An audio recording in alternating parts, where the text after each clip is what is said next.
Bueno, ahora me da un poco de cosa porque yo básicamente solo voy a hablar de la ley Sinde y las descargas, y ahora me siento un poco mal porque me siento, no sé, que voy a hablar de un aspecto muy parcial, pero por otro lado es el único del que sé hablar, así que me lanzaré a ello.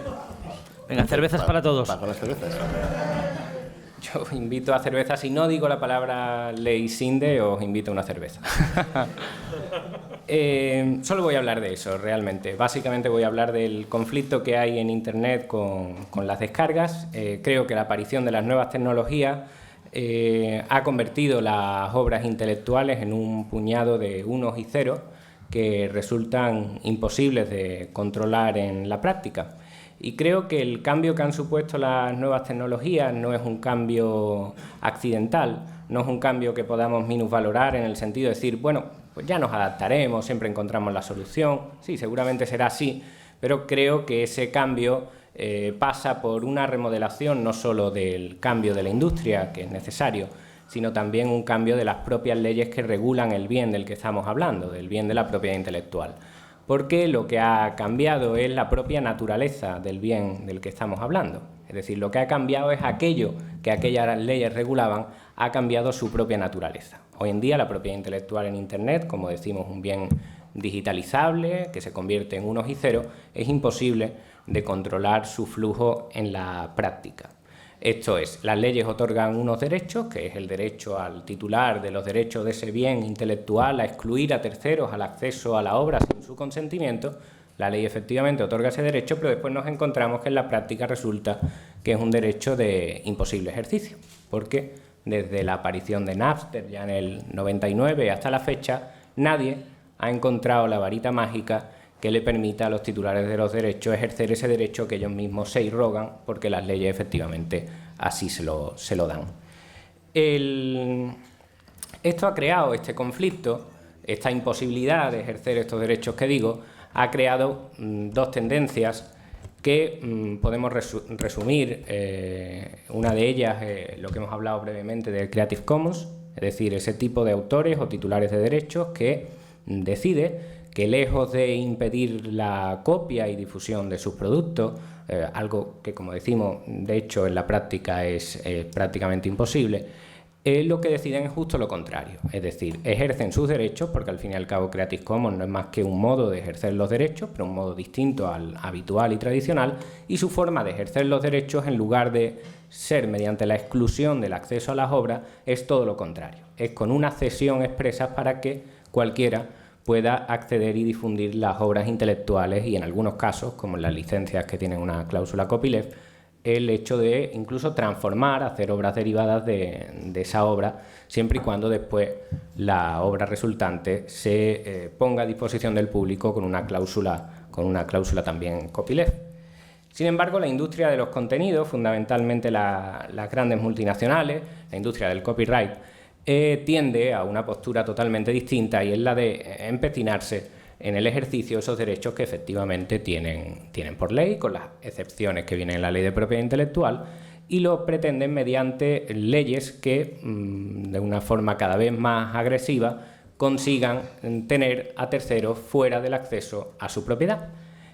Como decimos, estas leyes han ido aumentando desde los tiempos de Napster hasta la fecha su contundencia, y por irnos a países de nuestro entorno, Alemania o Inglaterra y Francia son los ejemplos más paradigmáticos, tienen las leyes que permiten la desconexión a las personas que se conectan a las redes peer-to-peer o a las páginas de descarga directa. Esta forma de intentar ejercer estos derechos de exclusión se ha encontrado con el obstáculo de la práctica, que va por otro camino totalmente distinto al de la teoría legal. Y resulta que en Francia, según un estudio de 2010 de la Universidad de Rennes, reveló que tras la aprobación de la ley Adopi en Francia, la que permitía la desconexión a los usuarios de Internet, las descargas, lejos de descender, aumentaron ligeramente en un 3%. Según la encuesta ZDNet, que organizó ZDNet, el 47% de los franceses creen que la ley Adopi no sirve para nada, y solo el 14% le ofrece alguna posibilidad de disuasión.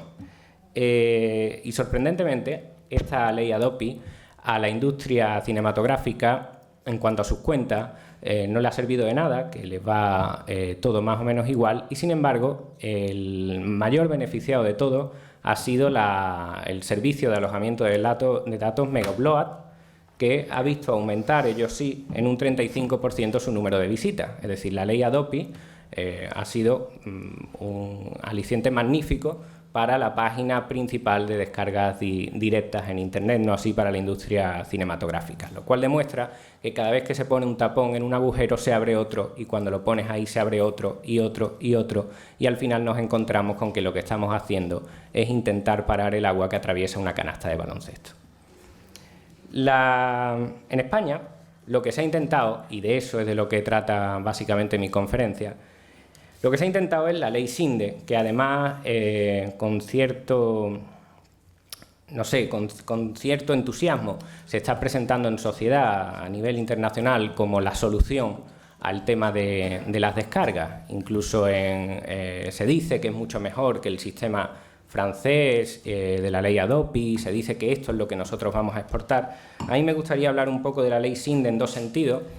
Voy a hablar desde el punto de vista de por qué considero que la ley Sinde burla derechos elementales de un Estado social y democrático de derecho como es el nuestro, y además es absolutamente inútil para aquellos a los que les dé un poco igual que burle algún que otro elemento del Estado de Derecho, decir que es que además de eso no vale para absolutamente nada, y explicaré luego por qué. En el año 2006, para que entiendan, aunque muchos ya lo sabrán, por qué sale la ley Sinde, a cuento de qué viene la ley Sinde. Esto empezó con una historia en el año 2006. La industria discográfica, fundamentalmente, venía de poner a los usuarios en el punto de mira. Ellos eran el enemigo e intentaron ir por ellos por vía legal. Interpusieron acciones penales contra dos usuarios en España, en dos tribunales distintos, diciendo que existía un delito contra la propiedad intelectual.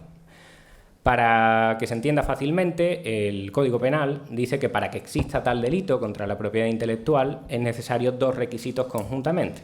Uno de los requisitos es una acción concreta, que es la acción de copiar o poner a disposición de terceros una copia de una obra intelectual sin autorización de su titular. Y un segundo elemento, que es que esa acción además se realice con un determinado ánimo, que es el ánimo de lucro. Esos dos elementos son los que se necesitan para que se complete el tipo penal. La industria discográfica en aquel tiempo, Promusicae fundamentalmente, inició una serie de acciones legales por vía penal, luego hablaremos de las civiles, diciendo que los usuarios de Internet estaban cometiendo este delito y se interpusieron acciones para probar contra dos usuarios.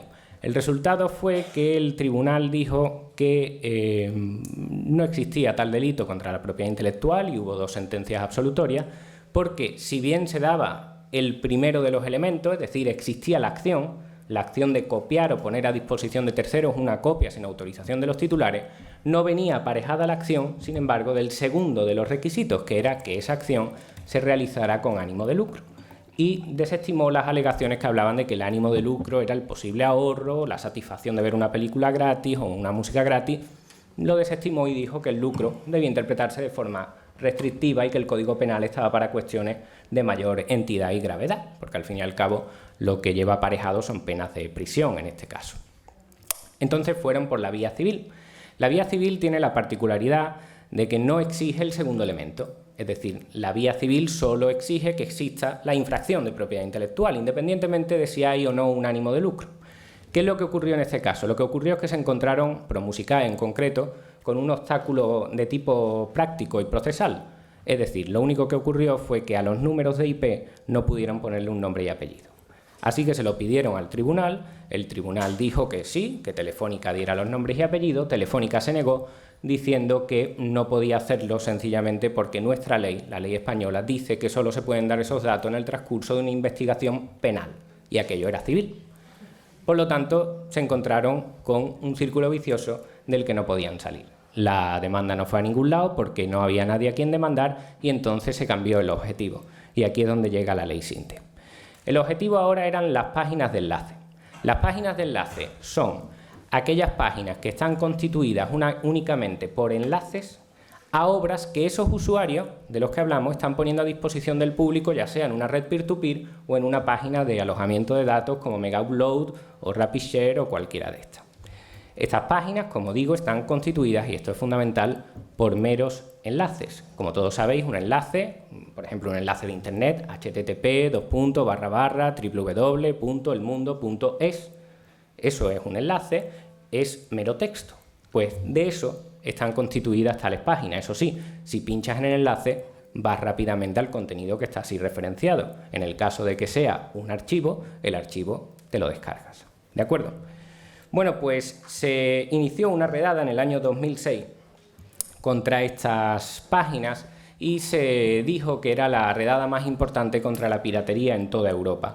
La por entonces ministra de Cultura, Carmen Calvo, en una intervención en la Biblioteca Nacional, dijo que esa había sido la operación más importante contra la piratería durante todo su cargo como ministra.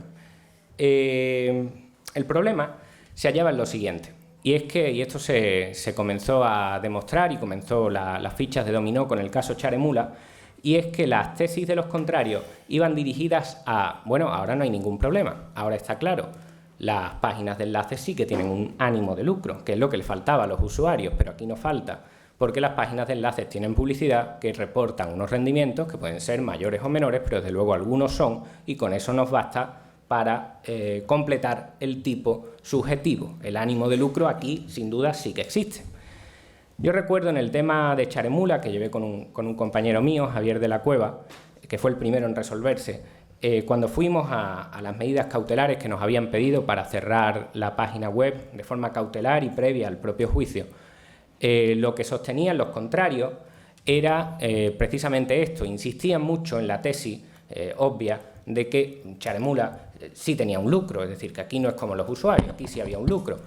Y, sin embargo, cuando nos tocó a nosotros plantear nuestra defensa en ese sentido, lo que dijimos es que efectivamente eso era así, o sea, que no se podía dudar que ahí existía un ánimo de lucro, existe unos beneficios, les da dinero, no sabemos cuánto, se verá en la instrucción, pero desde luego sí que hay ánimo de lucro. Aquí lo que falta es el otro elemento, es decir, aquí lo que no hay es ni copia, ni puesta a disposición de una copia de una obra intelectual, porque la copia la hacen los usuarios. Y el juez dijo, tienen razón, no se cierra la página porque no existe delito contra la propiedad intelectual, hay ánimo de lucro, pero no está la acción que tiene que ir aparejada con el ánimo de lucro, ni hay copia ni puesta a disposición de la copia. Y archivó el caso sin ir a juicio. Recurrieron la industria y dijo la industria, muy bien, pero si hemos quedado en que los usuarios sí lo hacen, al menos esto ayuda a realizar eso que los usuarios hacen, así que esto es un delito, pero no en grado de autoría, sino de cooperación necesaria o inducción. Sin embargo, también fue desestimado, porque lo que aquí se olvidaba es que para que exista un delito en grado de cooperación necesaria o inducción, es necesario que aquello con lo que cooperas sea también delito. Y ya hemos quedado que lo que hacían los usuarios no era delito, porque si bien copiaban, no tenían lucro, y las páginas de enlace, si bien tenían lucro, no copiaban. Así que se encontraban otra vez con un callejón sin salida. Y después de Charemula, lo que pasó es que diferentes juzgados del país, en esta operación, la más importante contra la piratería en toda Europa, comenzó a archivar las páginas de los asuntos contra páginas de enlaces que estaban en su jurisdicción: TVMix, Emule 24 horas, SpanishShare, CVCDGO, EdMúsica, EliteMula, Índice Donkey, Nayada Donkey, entre otras, en esta operación que fue la más importante de la ministra Carmen Calvo durante su cargo. Así que intentaron la vía civil. ¿Qué es lo que ocurre? Ya hemos dicho antes que la vía civil solo exige la infracción y le da igual el ánimo de lucro. Pero es que aquí lo que faltaba era la infracción, amigos. Entonces, daba igual que existiera el ánimo de lucro si no venía aparejado de un acto de comunicación pública no autorizada. Así que la última sentencia de la Audiencia Provincial de Barcelona, firme, dice que aquí no hay ninguna infracción de propiedad intelectual y, por lo tanto, no se puede iniciar, o sea, no se puede estimar ninguna demanda que tenga como fundamento la ley de propiedad intelectual en este sentido. Y aquí, en este contexto de resoluciones judiciales que que sostienen esto de forma totalmente homogénea, llega la Ley Sinde. ¿Y por qué digo yo entonces que la Ley Sinde es una burla a pilares básicos de un Estado de Derecho? Pues lo digo porque lo que hace la Ley Sinde es no cambiar las normas del juego, es decir, no hace que, bueno, pues ahora las páginas de enlace van a ser ilegales, o vamos a meter aquí la doctrina estadounidense de la contribución a la infracción. No cambia las normas del juego, lo que cambia es el árbitro. Es decir, lo que hace es decir, bien, todos estos tipos, todos estos jueces que han estado diciendo que estas páginas no infringen, nosotros sin cambiar lo que dice las reglas, vamos a cambiar al árbitro. A partir de ahora no serán ellos quienes digan esto, sino que lo va a hacer el propio Ministerio de Cultura, con una comisión creada al efecto, recordemos el Ministerio de Cultura que aplaudió las propias detenciones. Y entonces quitan al árbitro, sin cambiar las reglas del juego, y le pasan el silbato al Ministerio de Cultura, que desde ya nos dice que a ellos les parece que esto es totalmente ilegal. La abogada de la industria, Marisa Castelo, lo dijo con mucha tranquilidad. Cuando le preguntaron, cuando apareció por primera vez el anuncio de la Ley Sinde, le preguntaron, bueno, y esto de la Ley Sinde, me gustaría preguntarle si ustedes ganan muchas demandas en Internet por cuestiones de estas de piratería y tal. Y contestó Marisa Castelo, la letrada y compañera, dijo, ha dado usted en el clavo. Lo primero que dijo fue decir que esa pregunta daba en el clavo. Y dijo, la necesidad de esta reforma, la Ley Sinde, surge sencillamente de que los jueces no estaban aplicando el Código Penal de manera correcta. Es decir, más claro agua.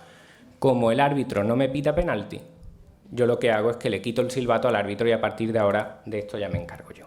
Y de eso se trata, ni más ni menos, la Ley Sinde. Y hubo muchas protestas.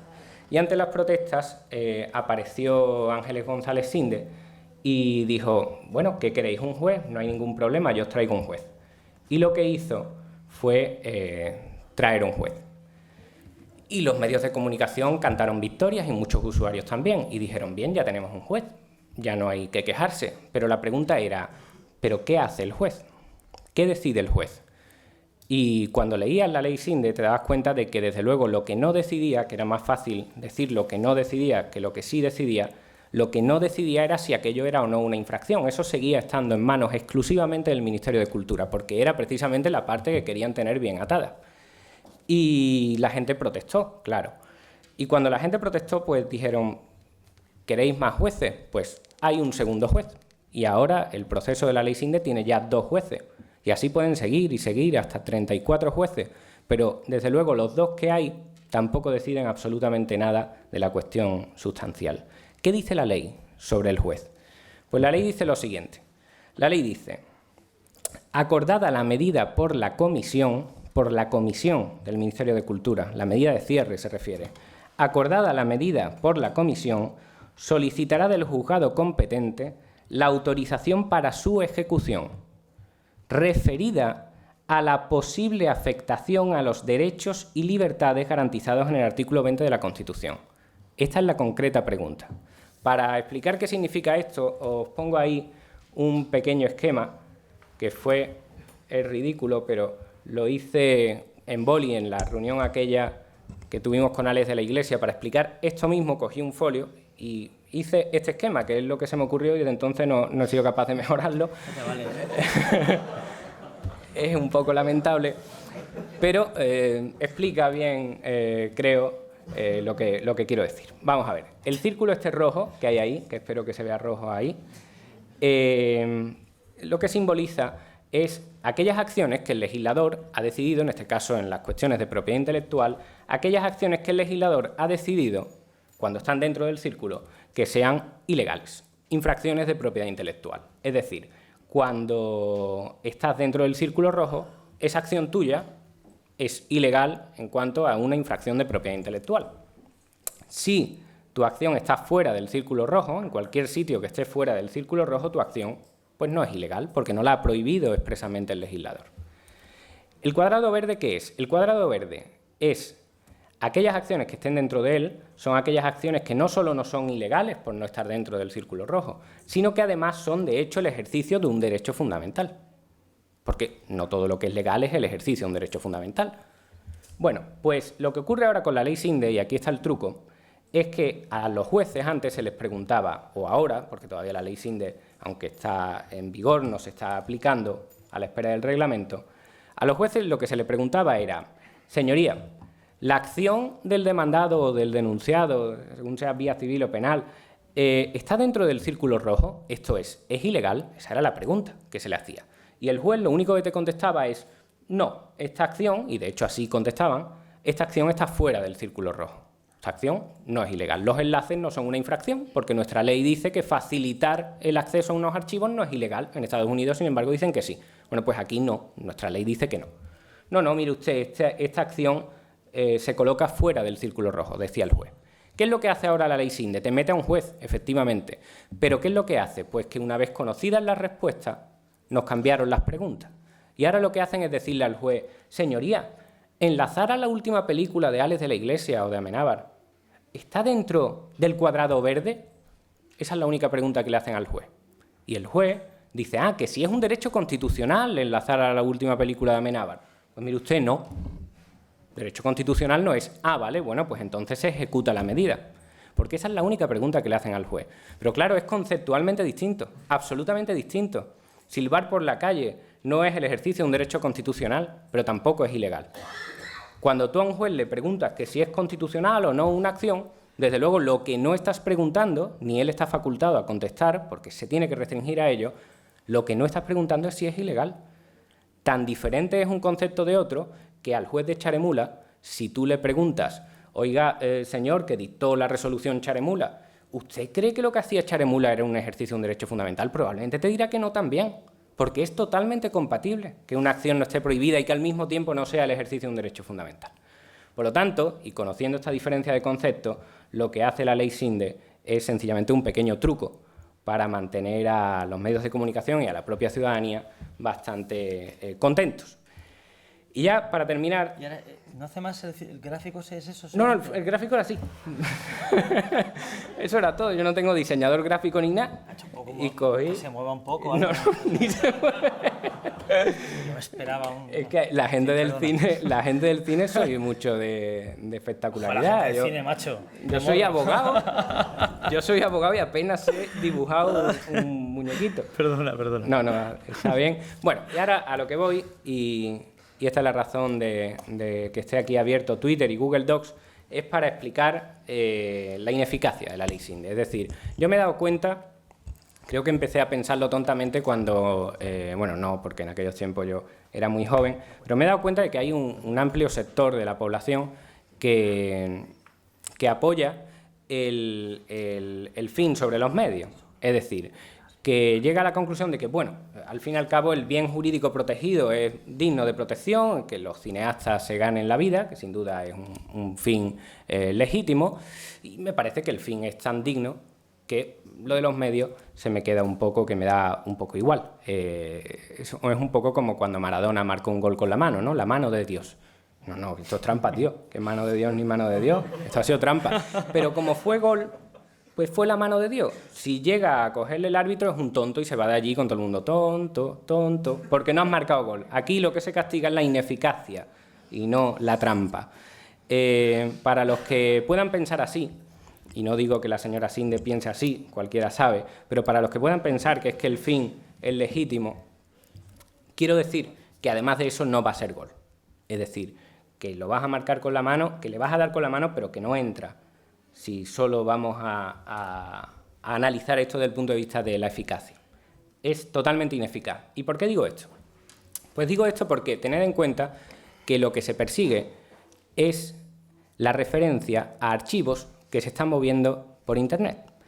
¿Por qué no se persigue a los usuarios que suben los archivos? Porque no están dentro del ámbito de aplicación de la ley. El ámbito de aplicación de la ley son los prestadores de servicios de la sociedad de la información y los usuarios no son tales. Entonces, va a perseguir básicamente las páginas de enlace. ¿Pero qué son las páginas de enlace? Las páginas de enlace son aquellas páginas que hacen un mero índice de archivos que otros están difundiendo. El pensar que acabar con una página de enlace acaba con el intercambio de los contenidos es como pensar que acabar con el índice de la enciclopedia acaba con la enciclopedia. Pero no, es que son dos cuestiones completamente distintas. Eso sí, lo que sí consigue sin duda es dificultar el encontrar esos contenidos. Pero teniendo en cuenta que estamos en Internet, ¿cuánto tiempo material se tarda en Internet para conseguir hacer un índice decente de contenido? O incluso en crear un software que lo haga sin necesidad de intervención humana. Pues yo lo he querido comprobar. Y además lo he hecho mientras estaba aquí en esta mesa. Yo cuando he llegado aquí a esta mesa lo primero que he hecho es abrir un Twitter. Además os digo que tranquilo, no quiero ser simplemente transgresor, esto lo eliminaré una vez el experimento esté comprobado porque mi única intención es comprobarlo. Lo que he hecho es conectarme a Twitter mientras estaba hablando mi compañero y diciendo que de la ley Sinde no iba a hablar, yo estaba con esto, he estado a punto de no hacerlo, pero ya no tenía más remedio.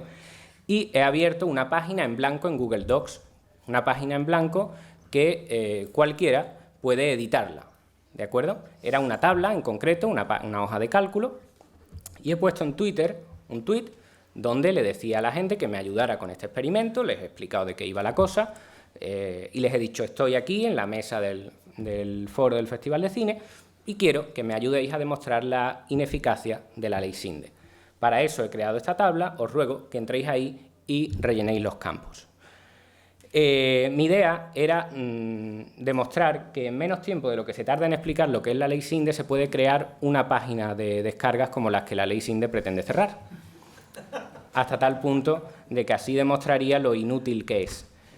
Una página quería yo crear, pero mientras estaba hablando Nacho me he dado cuenta de que la gente se quejaba de que Google se había caído y que no podían editar porque había tanta gente dentro que no podían. Así que he visto, y ahora lo estoy viendo en tiempo real, que ya hay 20 páginas creadas como las que quiere cerrar Sinde con su ley.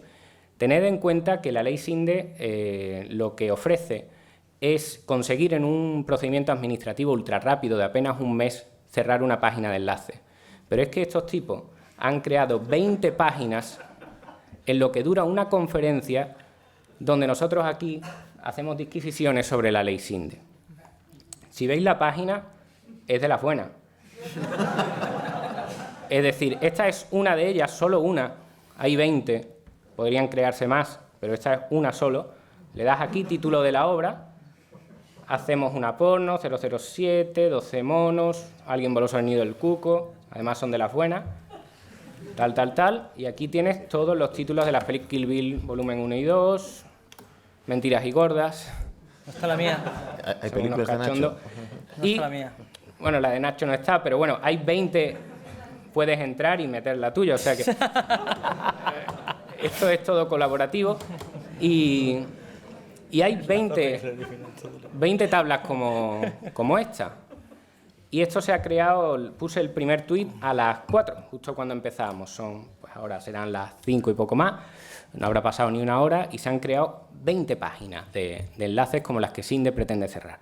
Ante esta realidad, lo que me planteo, al igual que ya se ha dicho en esta mesa, es que es lo que decía un economista estadounidense, que decía que estamos ante al hablar de las descargas de Internet, decía que estábamos ante una realidad imparable, y él lo comparaba con una ley natural, que decía, una ley física, decía, esto es la ley de la gravedad económica.